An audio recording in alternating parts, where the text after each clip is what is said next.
ठुकरा के मेरा प्यार मेरा इंतकाम देखेगी। जी हाँ, कहने के लिए तो यह एक मनोरंजक गाना है, पर इस वक्त कर्नाटक में रेड्डी ब्रदर्स के समर्थक भाजपा नेताओं के सामने शायद यही गाना गुनगुना रहे होंगे।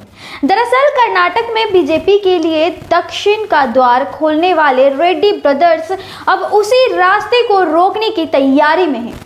आपको बता दें, कर्नाटक में माइनिंग किंग के नाम से मशहूर रेड्डी ब्रदर्स ने भाजपा से नाता तोड़कर अपनी नई पार्टी बनाई है। इसका नाम है कल्याण राज्य प्रगति पार्टी। खबरों के अनुसार भाजपा के करीब 2.5 दशक पुराना नाता तोड़कर रेड्डी ब्रदर्स अब 2023 में होने वाले कर्नाटक विधानसभा चुनाव पर सभी सीटों पर अपनी कैंडिडेट उतारेंगे। इसका ऐलान हो गया है। राजनीति विशेषज्ञों का मानना है कि रेड्डी ब्रदर्स का यह कदम राज्यों में भाजपा को रोकेगा और यह दूसरे दलों के लिए वरदान साबित हो सकता है।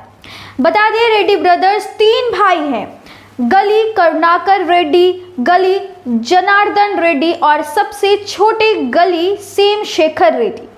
गली करुणाकर रेड्डी भाजपा से विधायक है, वही छोटे भाई सेमशेखर रेड्डी बेल्लारी ग्रामीण विधायक सभा सीट से विधायक है।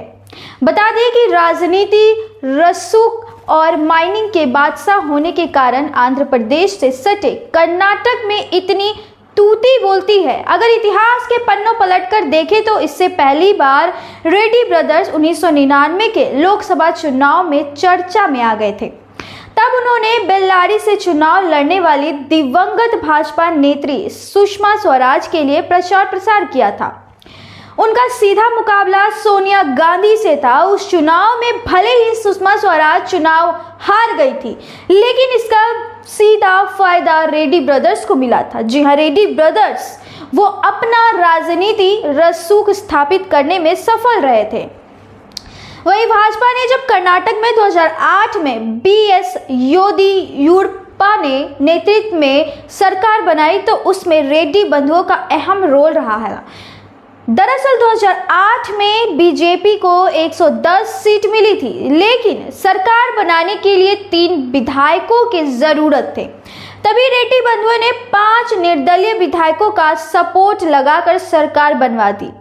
बीजेपी की स्थिर सरकार के लिए रेड्डी ब्रदर्स ने ऑपरेशन लोटस चलाया। उन्होंने कांग्रेस से 3 और जनता दल सेक्युलर से 4 विधायक तोड़ लिए गए, जिसके बाद बीजेपी के पास अपने दम पर सदन में 115 विधायक हो गए।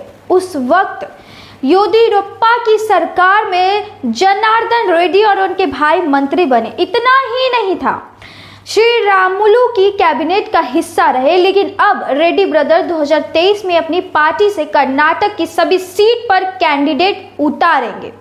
इसका सीधा मतलब है कि रेड्डी ब्रदर्स भाजपा के लिए बड़ा रोड़ा साबित होंगे। देखें तो कर्नाटक में भाजपा के वोट बैंक में रेड्डी ब्रदर्स की सीधी पैठ है, लेकिन अब खुद की पार्टी लाने का मतलब है कि भाजपा के वोट बटेंगे। वैसे तो कर्नाटक में वर्तमान में 3 प्रमुख पार्टियां हैं, कांग्रेस, भाजपा और जनता दल। ऐसे में भाजपा को अगर नुकसान होता है तो सीधे तौर पर रेड्डी ब्रदर्स और दूसरे दल के इसका फायदा हो सकता है। राजनीतिक नजरिए इस समझे तो अगर रेड्डी ब्रदर्स कर्नाटक के लिए केजरीवाल साबित हो सकते हैं। अब देखना यह है कि भाजपा कर्नाटक में रेड्डी ब्रदर्स का सामना कैसे करती है। तो फिलहाल इस वीडियो में इतना ही। तब तक के लिए बने रहे हमारे चैनल रब्जी लाइव न्यूज के साथ और मैं थी आपके साथ निधि सिंह। धन्यवाद।